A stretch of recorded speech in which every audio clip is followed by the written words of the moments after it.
Tres candidatos al Congreso de Frente Amplio, de Fuerza Popular y del APRA. Y uno de los temas que más problemas ha generado en los últimos tiempos es la lucha contra la corrupción. En particular, lo que hemos vivido para muchas personas ha tenido que ver con la dificultad del Congreso de estar a la altura de las expectativas de la ciudadanía en lo que es la lucha contra la corrupción. ¿Va a haber algún cambio en este sentido en las posturas oficiales del APRA, por ejemplo? Nosotros planteamos que se fortalezca la transparencia y el acceso a la información pública.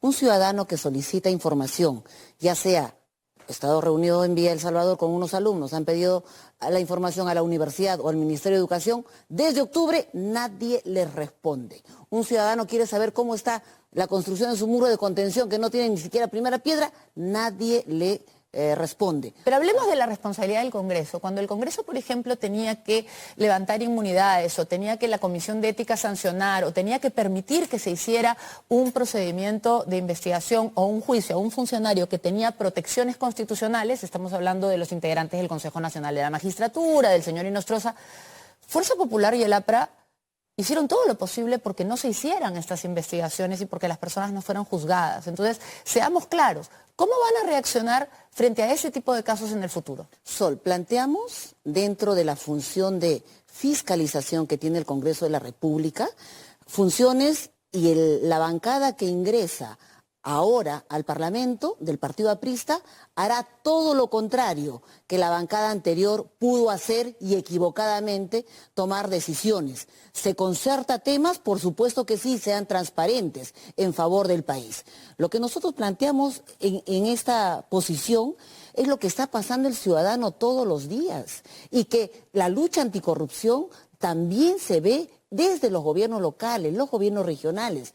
Lo que hacen los gobiernos locales y regionales, por ejemplo, en las audiencias públicas, solicitan información de todo lo que es su presupuesto participativo. No se cumple, les cambian las prioridades y no se ejecuta la obra. Mientras tanto, en las comunidades los conflictos se van avivando.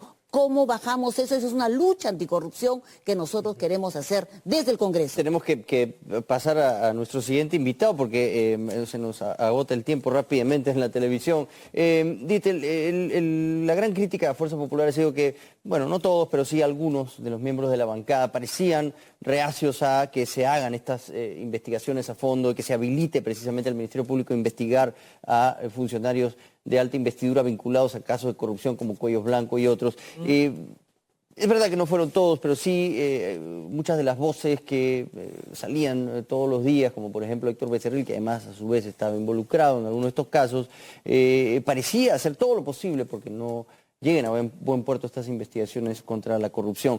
¿Qué harán distinto esta vez? Mira, a ver, como ha dicho la señora Carreño, hay que ser claros, ¿no? En estos temas no es cuestión de opinar lo que a mí me parece, ¿no? No es cuestión de solamente generalizar y ponerle pues un sombrero a todos por igual. Lo que vamos a hacer nosotros del Parlamento es, por ejemplo, articular para que podamos implementar la norma de desarrollo constitucional para la imprescriptibilidad de los delitos de corrupción.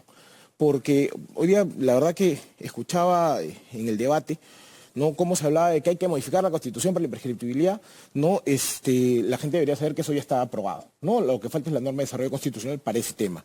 Hay que ver, por ejemplo, la dinamización del proceso de levantamiento de la inmunidad parlamentaria, que es un reclamo social generalizado. Lo tenemos que debatir. Tenemos que ver, por ejemplo... ¿Pero cuál es la postura de Fuerza Popular respecto a eso? ¿Que se levante la inmunidad? Te lo estoy comentando, ¿no? Para precisar para ver sobre el la inmunidad. De agilizar el proceso de levantamiento de la inmunidad parlamentaria, ¿no? Algunos dicen, oye, pero los delitos previos no deben... Ya, pero eso ya está legislado. ¿Hubo blindaje, ¿no?, de ¿no? Fuerza Popular a sus miembros involucrados en el Congreso pasado? Blindaje no había, porque mira, la vez pasada me preguntaron por el caso de este señor, ¿cómo se apellida? Mamani, ¿no? Y el señor Mamani se le levantó a duras penas, ¿no? Pero se le levantó, tú puedes ir a duras penas, pero se cumplió con el reglamento. Otra cosa que se tiene que hacer, por ejemplo, con lucha contra la corrupción, son dos temas, y ahí termino porque yo sé que el tiempo es cruel, es, por ejemplo, en el tema de contrataciones del Estado, porque muchos están viendo de la corrupción ligada al tema solamente político, hay que ver también el tema de la corrupción que se filtra en las entidades públicas, como por ejemplo, revisar bien esa normativa que te permite pues de que organismos internacionales, como por ejemplo la que ve el tema de migraciones, sea la que ejecute obras públicas en el país y que tenga ciertas exenciones de fiscalización, vamos a llamarlo de esta manera, ¿no? El tema de transparencia es importantísimo. El tema de gobierno abierto se tiene que implementar de todas maneras en el país, pero adicionalmente un tema obligatorio que lo comentaba hace mucho tiempo, que por ejemplo a nivel municipal que no se que a nivel municipal no se cumple, porque regionalmente sí sea, que son las audiencias públicas de rendición de cuentas, en donde los alcaldes provinciales y distritales, por lo menos una vez al año, le tienen que rendir cuentas públicas a sus ciudadanos qué están haciendo con su plata. Vamos al señor Fernández. Frente Amplio, ¿cuál va a ser su posición para lograr una mejor lucha contra la corrupción desde el Congreso? Primero hay que admitir la magnitud del problema. El país está destrozado por la corrupción, las instituciones están muy afectadas por la corrupción, que está llegando a unos niveles impresionantes. Y así tenemos que tratarlo.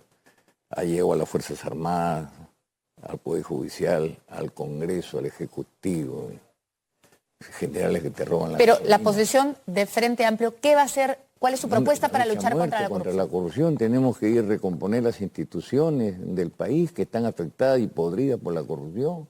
Se está yendo a un nivel impresionante. ¿De qué manera? ¿Cuáles son las propuestas? Bueno, primero hay que darle más poder al pueblo para que haya control.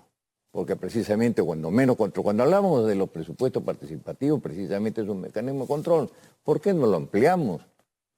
Para que la gente precisamente pueda fiscalizar realmente. Y eso tiene que ver con la labor fiscalizadora del Parlamento. Tienen razón, bloquearon. ¿Y hasta cuándo? No más versos. Acá hay un mal que hay que atacar. Mientras que no arreglemos los problemas de la corrupción, va a ser muy difícil que levantemos el país. Muy difícil. Se ha destrozado las instituciones. No hay banda que no caiga con policías en actividad. 4 o 5 generales, más alto grado, robándole la gasolina a la gente. ¿Cómo le robarán el rancho y las otras cosas a los soldados? Que hayan los comités de control, los vecinales. ¿Por qué no ensayamos cosas así? ¿Por qué querer discutirlo en las mismas alturas de lo que están comprometidos? El otro aspecto. Con eso terminamos porque se nos fue el tiempo. La gente, acá delinquen, hay corrupto, corruptor, se afecta a uno y al otro no. Y los bienes que adquieren con la corrupción no se tocan. Y los corruptores se están enjuiciando a uno y al resto no. Pero llegó a todos los niveles. Tenemos que ir a abordar ese problema. Bueno, muchísimas gracias a los tres. Siempre el tiempo es muy, muy corto, pero por lo menos Ok, bueno, muchas gracias a los tres por haber estado aquí. Podemos encontrar más sobre sus propuestas investigando. En Cuarto Poder. Y les recomendamos a todos investigar las propuestas de los partidos. Acuérdense que usted vota por una lista. Más allá del voto preferencial, usted tendrá que escoger una sola lista y con ella ingresa toda una serie de postulados. Muchas gracias por habernos acompañado en Voto 2020. Con nosotros será hasta el próximo domingo, si Dios quiere.